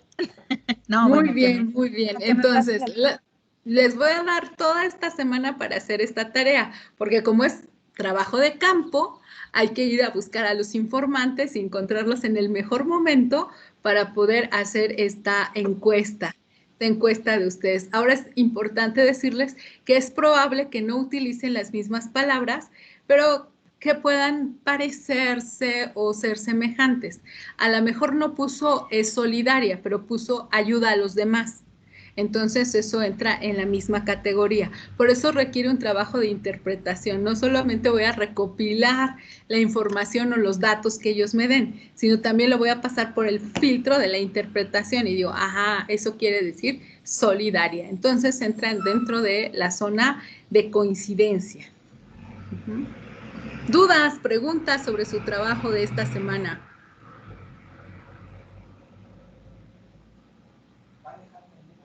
Hola, Ana Laura. A ver, entonces, estas 6 personas, perdón por recapitular, ¿tendrían que ser 2 familiares o cómo fue la división? Yo lo único que te pido es que sean familiares, bueno, familiares y amigos y personas del trabajo, para que te conozcan en diferentes áreas. Porque si haces las 6 solamente en tu trabajo, solamente vas a conocer del ámbito laboral. Y si lo haces en tu casa, pues solamente como te muestras en tu casa. Entonces, lo ideal es que sea en distintos ámbitos para que te den mayor información. Ok, perfecto. Maestra, ¿la esposa también cuenta? Mandé, claro que sí. Tu esposa es la informante número 1. No, pues ahí ya no la hice. ¿Por qué no? No, pues no va a coincidir con lo mío. No, sí, es muy bueno. O sea, es más, te va a decir, en 10 palabras nada más. No, yo quiero decirte muchísimo más. Por déjala eso, que se explaye. Nomás tengo una libreta. Sí, ya sé. Entonces, no, lo acotamos, pero no hay problema. María Luz. Perdón, Jorge, no, tienes que pedirle 10 cosas que te describan, no que haga una lista de quejas. No. ¿Qué me describe? Ah, ¿qué me describe? Y ya ahí van a entendí. encontrar cosas buenas y cosas malas. Rebeca, ibas a decirnos algo. En un buzón. Sí. Solo comentarle a Jorge que esa va a ser la información más valiosa. Y voy a seguir el consejo de Coral. Son, descríbeme, no son quejas, ¿no? Sí, exacto. Descríbeme en 10 palabras. Y entonces analizamos. Reyes, nada. Ajá, no. Y solamente nos va a permitir esto que acabo de mencionar, la autorrevelación, descubrirme, que es todos los ejercicios que hemos venido haciendo, es primero tengo que ser receptor de mí mismo, entonces tengo que descubrir quién soy, más que quién soy, cuáles son las zonas ocultas, oscuras, que de repente no desconozco. Ya sé que ustedes saben quiénes son, por supuesto, pero hay zonas en donde son puntos ciegos, como cuando vamos manejando, hay puntos que no vemos. Esos puntos son los que necesitamos recuperar y que los otros que están junto a nosotros son nuestros informantes perfectos y son los que sí están viéndonos y nos van a avisar, nos van a encontrar, vamos a encontrar muchísima información y va a ser un descubrimiento como muy interesante si llevan a cabo este ejercicio de manera profunda y seria, ¿no? Entonces, busquen informantes así profundos y serios, que los conozcan de hace mucho tiempo y que les puedan contestar con toda sinceridad quiénes son, porque si me dicen, ay, pues le pedí aquí a mi subalterno, ¿no? Yo soy la jefa y le pido aquí al que depende de mí, pues te va a decir cosas lindas, No, busca. Es más, sería genial que pudieras hacerlo en entrevista a aquella persona con la que no te llevas bien, porque te revelaría muchas cosas. Maribel. Gracias, maestra. Esta tarea la tenemos que hacer en un Word, subirla. Ajá. Y son 6 personas, disculpe. 6 personas. Okay. De diferentes ámbitos. De diferentes ámbitos. Y en un Word lo subimos igual como hemos estado subiendo las tareas. Exactamente. De hecho, solo son 2 tareas ahorita. Van a ser en total 3. Una por semana. Entonces, la semana pasada, por eso les digo, una tarea sencilla. Esta ya es más compleja. Esta tarea la vas a tener que subir a tu, ¿cómo se llama? Yo les abro el espacio aquí de tareas y esta tarea se va a llamar La Ventana de Yoari. Maribel, allá. Ok, muchísimas. Ventana para que no haya problema.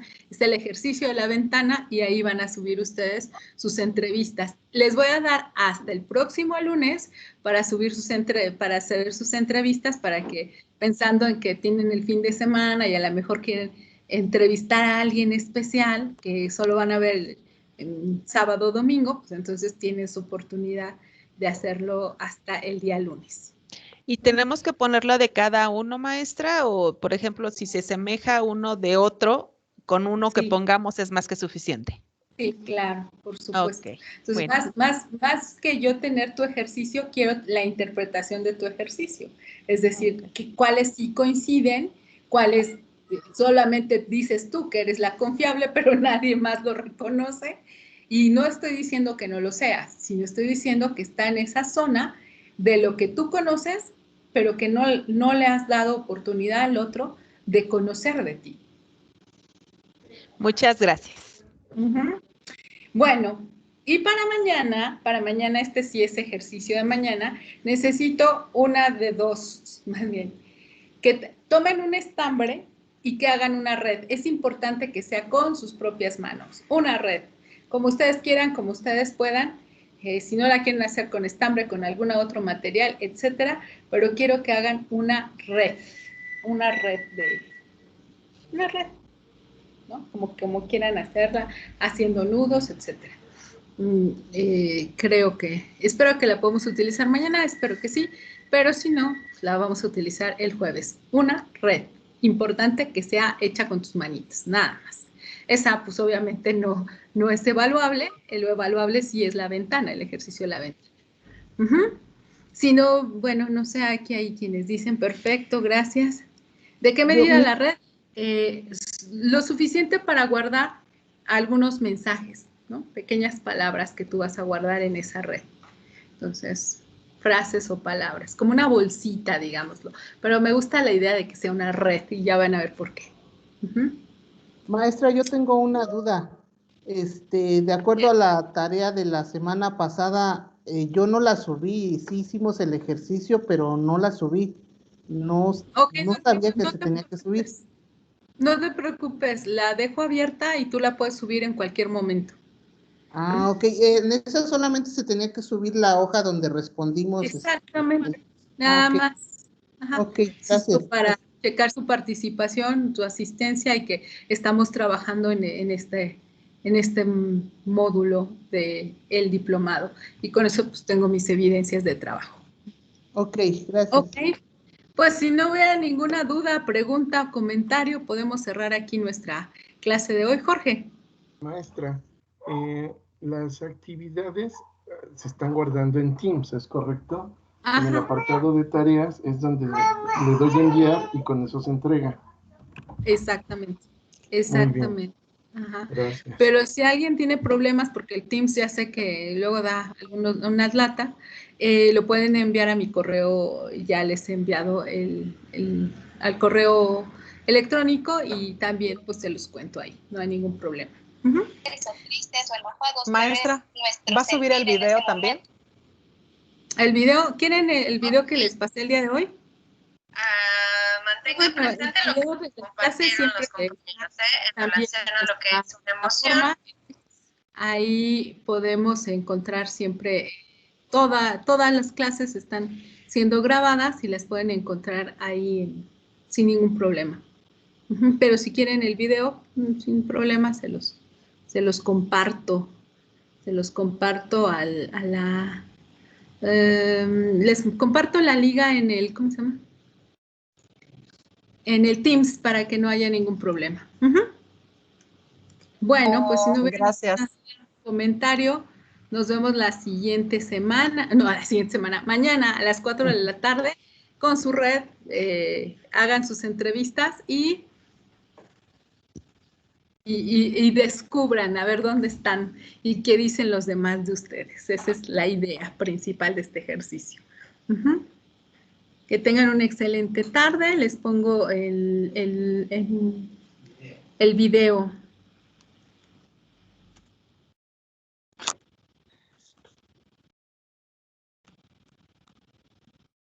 Muchas gracias, Ana Laura. Excelente tarde. Cuídate. Gracias, buena tarde. Buena tarde.